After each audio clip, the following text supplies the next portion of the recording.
En direct de Kinshasa. Tu vas enlever mon musée. Enlever public à moi.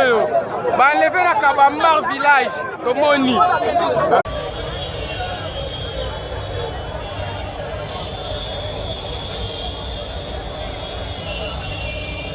Le fils de Kabila vient d'être enlevé maintenant là même, devant Kabamba.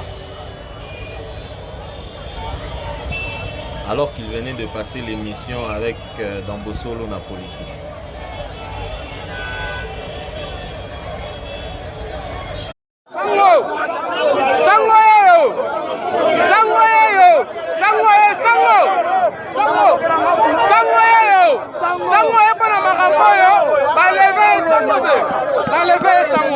Sango